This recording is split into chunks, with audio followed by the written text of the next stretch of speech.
The city of Murfreesboro held a public information meeting on a bridge that will connect downtown to the historic Bottoms area near Cannonsburgh. The city has plans on revitalizing the historic Bottoms area and have had stakeholder meetings with businesses. The bridge is one of the ideas that came from those meetings. But a pedestrian connection linking the Bottoms to the courthouse and downtown area. Broad Street's a very significant impediment to that pedestrian movement, and so the group determined, and our planning consultant also agreed, that providing an alternate pedestrian crossing of Broad Street would enhance the connectivity of those two areas. Historic Bottoms really refers to an early community in the city of Murfreesboro. It was located along Town Creek. It flooded often. Conditions there really were quite poor. We had a mix of uses there, a mix of building and land use types. The lay of the land today that we see in the Bottoms was actually created in the mid-50s, so it's about a 70-year-old development.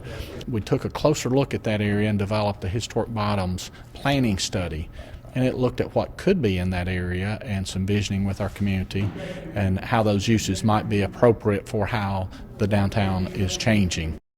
There were three big elements that came out of the Historic Bottoms planning study. They were, 1, daylighting Town Creek, which runs underground in that area. It will be unearthed. It's about a 1,500-foot section that we would turn into an urban stream segment. That's continuing. 2, the city has already studied realigning the intersection of Front and Vine Street so vehicles can move in and out of the Historic Bottoms.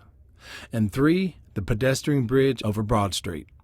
And by taking on these three big ideas, those are very squarely opportunities that the city of Murfreesboro can execute as a part of our public infrastructure and public parks and stormwater visioning and even economic development.